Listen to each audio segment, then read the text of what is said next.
An AEW match was scrapped after a wrestler refused to lose. Will a top name be added to the War Games match at Survivor Series? And WWE have gone and spoiled a SmackDown return scheduled for tonight. Let's take a look at the news. We are kicking things off with a bizarre bit of news regarding AEW and the October 27th Rampage show, where you might have seen it. One match was advertised that ended up not happening. Just not happening. Commander versus Metalik, the formerly known as Grand Metalik. Yeah, I imagine you would be sitting down Friday night, 1 a.m. to watch Rampage. As I do every week. Every single week, and it's one of your dream matches, and it's not happening. Unfortunately not. Metalik refusing to put Commander over.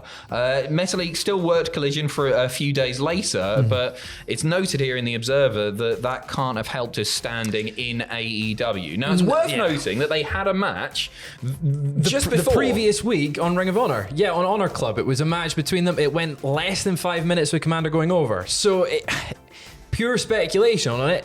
Could he maybe just wanted to have got his win back because of such a loss the previous week? Didn't want to lose 2 times on the trot. Yeah, but it feels weird because technically Ring of Honor is a separate company. So it's a different it's a different audience in a way. Yeah, it's definitely not, is it? No, it's not. But it does feel a bit strange for someone who's not officially part of the AEW roster to be going, yeah, it doesn't work for me, brother. Swinging his bollocks. Yeah. I mean, it's his job to lose. And no disrespect, I actually quite like Grand Metalik. I think he's a talented guy. Commander's more interesting and should be getting the push. And if you're booked to lose, that's it. He's not Hulk Hogan. He can't. You can't swing that around there. Especially as you mentioned, Commander's a young talent. Tony Khan probably wants to invest in Commander over Metalik. Commander signed to the company. Metalik's not. So again, that comes up to that aspect of who should go over on TV, who should get the investment on screen. And it would have probably helped Commander more than Metalik because, as you said, that some wrestlers are just coming in to maybe lose occasionally. Yeah, for sure. Maybe Metalik should have been that. I mean this. This is actually a compliment. One thing that Metalik is really good at is losing. He's great at putting people over because he'll bump like a maniac. I'm really interested as to why he didn't want to do it. But yeah, my assumption is the same as yours, which is he didn't want to do it. Didn't want to lose it two weeks in a row. Interesting one again on the WWE side of things. Will Drew McIntyre be added to the War Games match? This is from the Observer. The men's War Games match right now is listed as having Seth Rollins and Sami Zayn and Cody Rhodes and Jey Uso versus the Judgment Day, all the lads from there, and JD, if you don't count him. There were reports that this will change and McIntyre will be part of the Judgment Day team. Meltzer's been told that's under consideration and could happen, which I think is really interesting because we've seen the backstage stuff with Rhea approaching Drew McIntyre. It looks like he might have a bit of an in there. Does he want to do it? Does he not want to do it? I'd quite like to see it. Drew has been teasing this heel character for some time now, and I think having him in Judgment Day kind of would help cement it a bit more and give it more than just I'm kind of tired with what's been happening to me as a character. Within Judgment Day, you can have a bit more fun with it.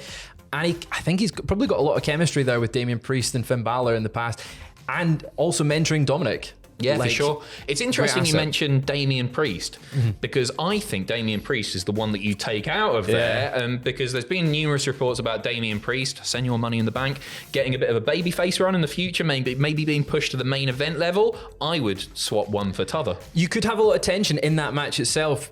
I mean, hypothetically, if Damian cashes in during the match on Seth Rollins, who's in there already, you've got Drew's previous challenger in there who thinks he should be world champion. That could butt some heads. There's a lot you can do with Drew McIntyre and the Judgment Day and having him, keeping him in that main event scene. We know that Judgment Day is in every single main event of Raw at the moment. They're all over the shop. Like if you're watching Raw, you're going to get a Judgment Day main event. So having him back in there would keep him in that sort of main sphere with all the other members of this match. And I'd quite like to see it. Drew and War Games, that is going to be quite brutal. Judgment Day have just been great. I'd almost written them off following the debut. No, the debut was great, and then went downhill really. It's just Edge. Edge was the problem. It went downhill really quickly, but they've pulled it back. Recovered it. Yeah, they're like one of the best things on WWE TV, which is why they're all over the place. It's Dominic Mysterio. It is Dominic Mysterio. He's the reason Judgment Day is so good just now. Yeah, for genuinely. Sure. Nothing to do with Rhea Ripley. No, definitely not. Meltzer's done a bit of speculating as to who might get added to the babyface side of things. He said Kevin Owens would make the most sense from a storyline basis. Ricochet would fit from a spectacular basis, as he says,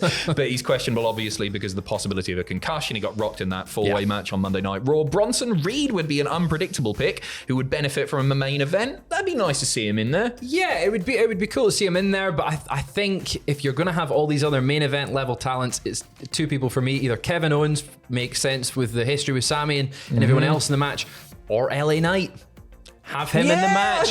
I didn't even think about Knight. He's over. You could just chuck him in there, and then you've got a storyline there going forward with the Judgment Day, who again seems to be across a lot of brands, or maybe that's your catalyst to move LA Knight into the World Heavyweight Championship picture. Interesting. Maybe. I think babyfaces are losing though. They should lose. Judgment Day, established faction, all that. Yes. Yeah, you've got some tension, but Cody Rhodes is in there, and he doesn't lose very often. Yeah, he doesn't have to get pinned though, does he? Yeah, who realistically is going on the babyface team to take the pin? Yeah, that's the thing. It's a tough is one, it Sami currently? Yeah, probably. It's a shame. Poor little Sami. Yeah. WWE have gone and spoiled a planned SmackDown return. This is happening tonight, so if you don't want spoilers, then don't check WWE's website because that's where it's happened. But he's been away for a little while. It's very, very exciting.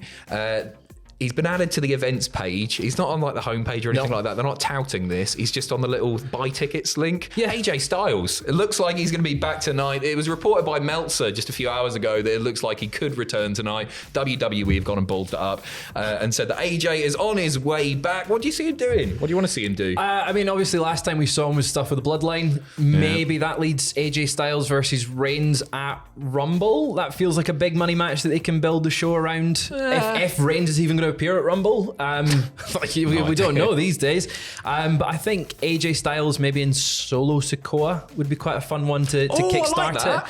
Or Jimmy, because we saw the tension between them in the past. That was kind of how AJ was taken out when Cena was looking for a tag partner. And Cena, well, he's back off to Hollywood. So you've got the history there. AJ being like, hey, you took me out. I had the opportunity to team with my hero. It's a weird one because on paper, I'd love to see an AJ Roman match. Like, obviously, great chemistry there. They'd have an absolute barn burner. But it's another match with such a predictable outcome it's not, that I'm actually not that worried about seeing it. I think Solo is a way more interesting shout. I really, really like that. I just don't want to see him do anything with the OC. You don't want to see Luke Gallows and Carl Anderson and Mitch? They're boring. I don't get it. I know they've got heaps of charisma. Yeah. I've seen the stuff where they're not on WWE TV. No, I think they're great fun. I think they're funny. They're good. Yeah. Sour Boy. No, thanks. Put it to bed. It's not working. I think it devalues AJ, which is daft, isn't it?